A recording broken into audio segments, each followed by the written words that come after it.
இங்கே சேதுவை நினச்சி ரொம்ப கவலையில் இருந்துட்டு இருக்காங்க ராஜாங்கத்துக்கு இங்கே சேது பற்றின ஒவ்வொரு கவலை இருந்துகிட்டே இருக்கு. அவன் வாழ்க்கையை இப்படி கெடுத்துட்டோமே, அவன் வாழ்க்கை அவன் ஆசைப்பட்ட வாழ்க்கைன்னு சொல்லி இப்படி அவனை படுகொலியில் தள்ளிட்டோமே நினச்சி ரொம்ப வருத்தப்படுறாங்க. இதை எப்படியாவது சரி செஞ்சாகணும் அப்படின்னு நினைக்கும் பொழுது எங்கள் தமிழ்ச்செல்வி வயிற்றுல வாரிசு வேற வளருது. இந்த நேரத்தில் என்ன பண்ணுறதுன்னு தெரியாமல் முழிச்சிட்டு இருக்காங்க. தன்னுடைய மனைவி கிட்ட இதை பற்றி தனியாக இருக்கும்போது பேசுகிறாங்க. அதுக்கு அவங்களும், இல்லைங்க, இந்த விஷயம் சீக்கிரம் சரியாகிற ஒரு விஷயம் கிடையாது. இதில் நம்ம அவசரப்பட்டு எந்த முடிவையும் எடுக்கக்கூடாது.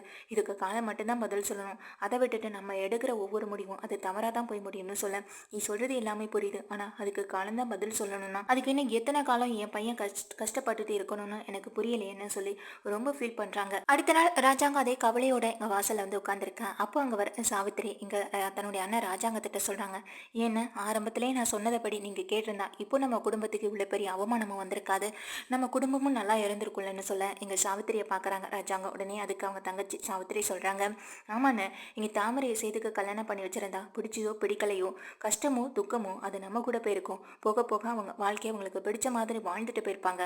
அதை விட்டுட்டு எங்க பையன் ஆசைப்பட்டான்னு சொல்லி நீங்க அந்த படுகுழியில போய் விழுந்துட்டீங்களே என்ன. இப்ப பாருங்க, மொத்த குடும்பமும் கஷ்டப்பட்டு அவமானப்பட்டு நின்றுட்டு இருக்கு. இதெல்லாம் தேவையா? நான் சொல்றதை நீங்க அப்பவே கேட்டிருக்கலாம். சேதுவும் தாமரை கல்யாணம் பண்ணியிருந்தா இப்போ ஒரே வீட்டுல சந்தோஷமா இருந்துட்டு இருந்திருப்பாங்க. அதை விட்டுட்டு இந்த இவளை தமிழ்ச்செல்வியை கொண்டாந்து நம்ம பையன் தலையில கட்டி வச்சு கடைசியில இப்ப பாவம் சேது அவளை மறக்கவும் முடியாம அவ கூட சேர்ந்து வாழவும் முடியாம தனியா தவிச்சிட்டு இருக்கான். அவன் வாழ்க்கைக்கு என்னென்ன பண்ண போறீங்கன்னு சொல்லி இப்போ ஒரு அடி எடுத்து வைக்கிறாங்க. ஏன்னா எங்க தாமரையை திரும்ப சேது கூட சேர்த்து வைக்கணும் அப்படின்ற ஒரு எண்ணத்துல அப்படி பேச அங்க வர ஈஸ்வரி, அந்த மட்டும் ஒண்ணு நடந்துடவே கூடாது, இந்த தாமரை மட்டும் இல்ல, இனிமே சேதுக்கு கல்யாணம்னு ஒண்ணு நடக்கவே கூடாதுன்ற ஒரு எண்ணத்துலதான் இங்க ஈஸ்வரியும் இருந்துகிட்டு இருக்காங்க.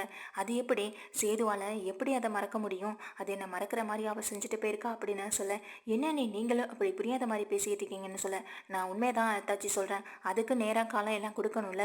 போக போக சேதுவே எல்லாத்தையும் மறந்துட்டு அவனே மாறி வரும் பொழுது எங்க அண்ணன் அதான் மாமா எதுக்காக யோசிக்க போறாரு, கண்டிப்பா நீங்க சொல்ற மாதிரி எல்லாமே நடத்தி வைப்பாரு. அது வரைக்கும் நீங்க எங்க மாமாவையும் போட்டு கஷ்டப்படுத்திட்டு இருக்க வேண்டாம்னு சொல்ல, நான் இதுக்கு என் அண்ணனை கஷ்டப்படுத்த போறேன்?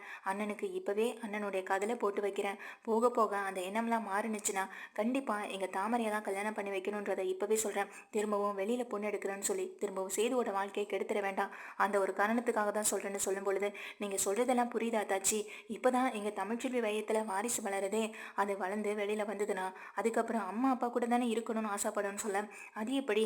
அது வேணா நம்ம வீட்டு வாரிசா இருக்கலாம், அவ பெத்து கொடுத்துட்டு அவ வீட்டுக்கு போகட்டும், அந்த வாரிசு நம்ம வீட்டுல நல்லபடியா வளரட்டும் அப்படின்னு சொல்லிட்டு எங்க சாவித்திரி கிளம்பி போக எங்க ராஜா அங்க யோசனையிலே இருக்காங்க. அதுக்கு பிறகு எங்க ஈஸ்வரி பின்னாடியே போக, என்ன தாச்சி இப்படி ஈஸியா சொல்லிட்டுங்க, அந்த வாரிசு நம்ம வீட்டுக்கு வந்தா அது எப்படி தாமரைக்கு அம்மாவா இருக்க முடியும்?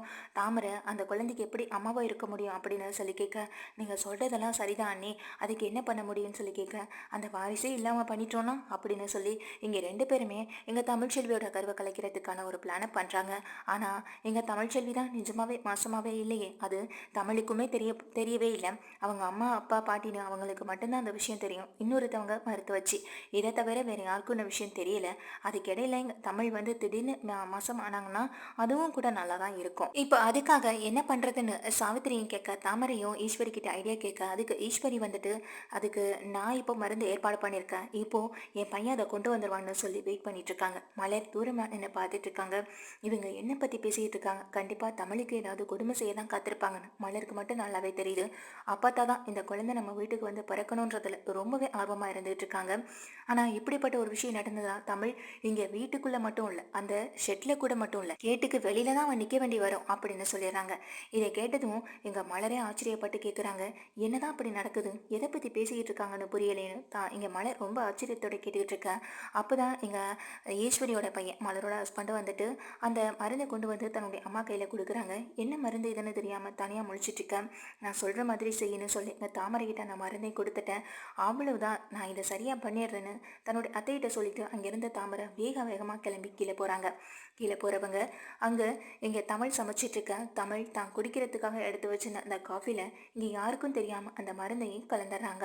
கலந்ததுக்கு பிறகு இங்க இருந்து தண்ணியை மட்டும் எடுத்து குடிச்சிட்டு போக இங்க தமிழ் திரும்பும் பொழுது அந்த காஃபி தெரியாம கைப்பட்டு கீழே விழுந்து கொட்டிடுது.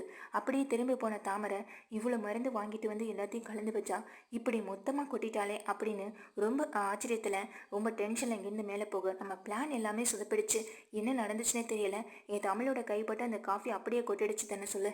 என்ன தாமரணி, பார்த்து சரியா செய்ய மாட்டியான்னு சொல்ல. நான் என்னத்த பண்ணுவேன், நான் எல்லாத்தையும் சரியா தான் பண்ணினேன், இப்படி நடக்கும்னு நானும் கொஞ்சம் கூட எதிர்பார்க்கலையே அப்படின்னு சொல்லிட்டு இருக்காங்க. சரி விடுங்க, நம்ம இன்னொரு பிளான் பண்ணிக்கலாம் அப்படின்னு சொல்லிட்டு, நீ என்ன பண்ற, தமிழ் சமைச்சதும் அவளை தனியா கூட்டிட்டு வா, மீதி இருக்கிற மருந்தை நானே கலந்த வாயில கொடுத்து விட்டுறேன் அப்படின்னு சொல்ல.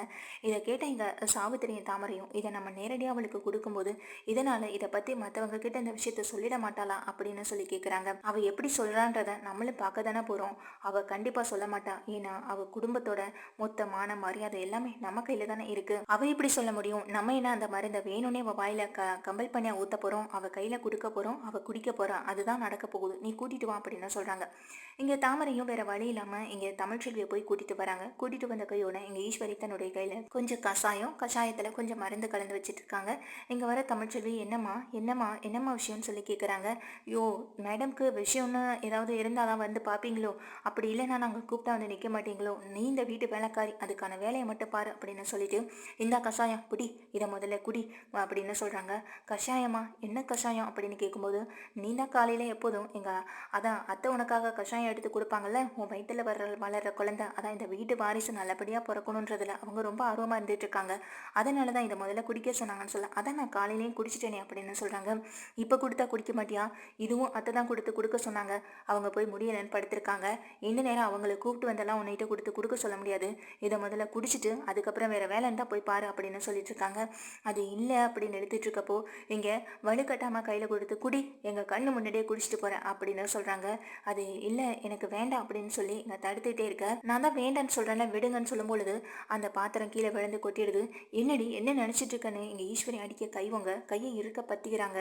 பிடிச்சிட்டு கையை பிடிச்சி அப்படியே திருகியபடி நிற்க, வலிக்குதுன்னு சத்தம் போடுற. என்னடி பண்ணுற, விடு விடு அப்படின்னு சொல்லி பக்கத்தில் நிற்கிற தாமரையும் சாவித்திரியும் கையை எடுத்து விட பார்க்க, இங்கே பாருங்க, இங்கே யாராவது பக்கத்தில் வந்தீங்கன்னா முறுக்கிற கையை உடைச்சிடுவேன், அதை உடைக்கிறதுக்கு எனக்கு எவ்வளோ நேரம் ஆக போகுதுன்னு சொல்ல ஈஸ்வரி சத்தம் போடுறாங்க. என்ன நினச்சிட்டு இருக்கீங்க மனசில், இந்த வீட்டுக்கு என்னை மருமகளாகவும் நினைக்க வேண்டாம், வேலைக்காரியாகவும் நினைக்க வேண்டாம், ஆனால் ஒரு மனுஷியாவது மதிக்கலாம்ல, அப்படி மதிக்கிற ஆளு நீங்கள் கிடையாதுன்னு எனக்கு தெரியும், இதில் என்ன கலந்துருக்குன்னு கூட தெரியாதா என்ன, கிச்சனுக்கு யார் வரா என்ன பண்ணுறான்னு யோசிக்காத கூட அளவுக்கு நானும் முட்டாள் கிடையாது, அந்த காஃபி கைதவறி கொட்டிடுச்சு நினச்சியா, நான் தான் வேணும்னு கீழே போட்டு உடைச்சேன், அதுலேருந்தே நீ புரிஞ்சுக்க வேண்டாம், ஆனால் அதே மாரி திரும்பவும் என் வயிற்றில் வளர்கிற குழந்தைய கலைக்கணுங்கிறதுக்காக இப்படிப்பட்ட வேலையை செய்வேன்னு நான் நினச்சி கூட பார்க்கவே இல்லை, இவ்வளோ மோசமான ஆளாக நீங்கள், ஒரு குழந்தை அதுவும் இந்த உலகத்துக்கு வரவே இல்லை, அந்த குழந்தைய அழிக்கணும்னு நினைக்கிறீங்க அப்படின்னு சொல்லி இங்கே கையை பிடிச்சி முறுக்குறாங்க.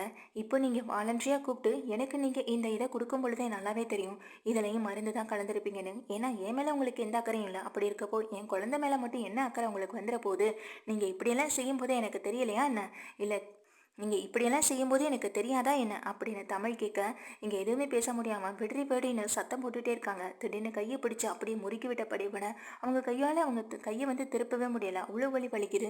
என்னடி நினச்சிட்டு இருக்குன்னு எங்கள் தாமரை அடிக்க வர ஓங்கி பண்ணலான்னு ஒரு அறையை தாமரைக்கு விட்டுடுறாங்க. இதனால் சாவித்திரி அடங்கி ஒடுங்கி நின்றுட்டுருக்கேன்.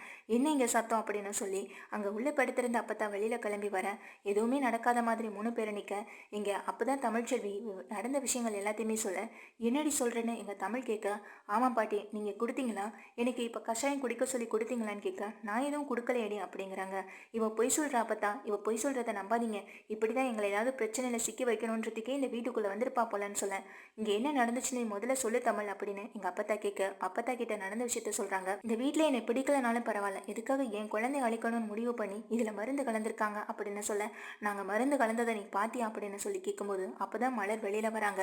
வெளியில் வர மலர் இங்கே எல்லாத்தையுமே எல்லா விஷயத்தையும் சொல்ல, இதை கேட்டு எங்கள் அப்பத்தா அதிர்ந்தது மட்டும் இல்லாமல் எங்கள் வீட்டுக்கு சாப்பிட வந்த சேதுவும் ராஜாங்கமும் அப்படியே அதிர்ச்சியில் உறைஞ்சு போய் நிற்கிறாங்க. இங்கே சாவித்திரி, ஈஸ்வரி, தாமரை 3 பேருமே கையும் களவுமா இங்கே மலர் மூலமாக வீட்டில் சிக்கிக்கிட்டாங்க. மலரை பார்த்து ஈஸ்வரி முறைச்சிட்ருக்க, வேலைக்காரி, இந்த வீட்டுக்கு வேலைக்காரியாக வந்தவை எனக்கு மருமகள் ஆயிட்டு இப்போ என்னை இந்த வீட்டில் அசிங்கப்படுத்திட்டு இருக்கா அப்படின்ற மாதிரி நினச்சிட்டு இருக்கேன். என்ன ஈஸ்வரி இதெல்லாம்னு சொல்லி ரொம்ப பயங்கரமாக சத்தம் போட்டு இங்கே பக்கத்தில் வராங்க ராஜாங்கம். சேதுவும் தாமரையை பார்த்து முறைக்கா, உனக்கு எந்த கோபமாக இருந்தாலும் என்கிட்ட காட்ட வேண்டியதானே? எதுக்காக வயித்துல இருக்க குழந்தைய அழிக்கிற அளவுக்கு நீ போன? நான் இன்னொரு கல்யாணம் பண்ற ஒரு எண்ணம் வேற உனக்கு இருந்துட்டு இருக்கான். அந்த மாதிரியான ஒரு எண்ணமும் உனக்கு இருக்கக்கூடாது. என்னோட வாழ்க்கையில ஒரு ஒரு பொண்ணு வந்தா அந்த பொண்ணை நினைச்சேன். இப்போ நான் அதை தப்புன்னு உணர்ந்து அந்த மனசுல இருந்து தூக்கி போட்டுட்டு இருக்கேன். அதை விட்டுட்டு இன்னொரு வாழ்க்கை இன்னொரு கல்யாணம்ன்றது எனக்கு என்னைக்குமே நடக்காத ஒண்ணு. முக்கியமா உன்னை கல்யாணம் பண்ணிப்பேன் மட்டும் நீ நினைக்கவே நினைக்காத.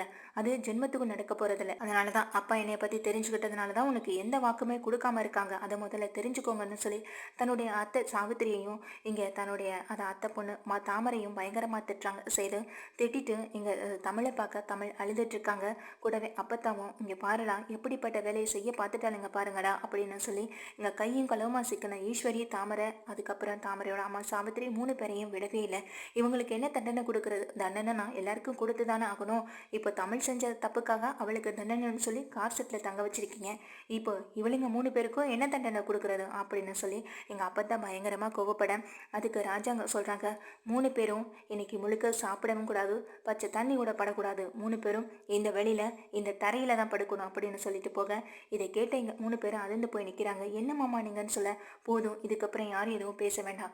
உங்கள் 3 பேரால் இங்கே என் வாரிசு என்னுடைய பேரனோ பேத்திக்கோ ஏதாவது ஒன்று அனுச்சுனா அப்புறம் நடக்கிறதே வேற அப்படின்னு சொல்லிட்டு போக இங்கே தமிழுக்கு மறைமுகமாக சப்போர்ட் பண்ணுற ராஜாங்கத்தையும் அப்பத்தாவையும் பார்த்து வியந்து போய் நின்றுட்டு இருக்கேன். இங்கே தமிழை அப்படியே ஓரக்கனால பார்த்துட்டு சேதுவும் உள்ளே போயிடுறாங்க.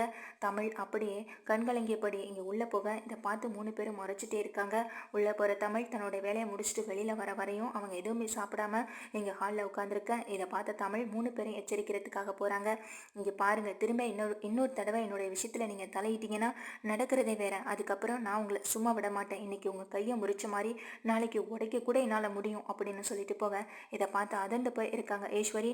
இங்கே தமிழை பார்த்த உடனே கன்னத்தில் கையை வச்சபடி உட்காந்துடுறாங்க தாமரையும். அந்த பயம் இருக்கட்டும்னு இங்கே மிரட்டிட்டு தமிழ் சொல்லியும் வெளியில் போக எங்கள் அப்பத்தா, என்னடி ஹாலில் உட்காந்துருக்கீங்க? உங்களை 3 பேரையும் இங்கே தரையில் தானே உட்கார சொன்னான் என் பையன் ராஜாங்கம் அப்படின்னு சொல்லி அதட்ட அப்புறம் 3 பேருமே கிளம்பி வெளியில் தரையில் வந்து உட்காராங்க. பச்சை தண்ணியோட குடிக்கக்கூடாது, நீங்கள் பண்ண தப்புக்கு சிசுவை அழுக்க நினைக்கிறீங்க அப்படின்ற மாதிரி சொல்ல, ஏண்டி அப்படி நினச்சிருந்தா நான் உன்னை அப்பயே சிசுவில் அழிச்சிருந்தேனா? இப்போ நீ பிறந்து வந்து இந்த வீட்டில் இருந்திருக்க முடியுமா அவனு தன்னுடைய மகள் சாவித்திரியை பார்த்து கேட்க, ஏண்டி நீயும் ஒரு பிள்ளையையும் ஒரு பொண்ணையும் பெற்று வச்சிருக்க, உனக்கு கூடவாடி அறிவில்ல? பேரை பேத்தி எடுக்கிற வயசாயிட்டு அடுத்த குழந்தை அழிக்கணும்னு நினைக்கிறாளாம் அப்படின்னு சொல்லி இங்கே பயங்கரமாக ஈஸ்வரியும் திட்டுறாங்க. அப்பதான்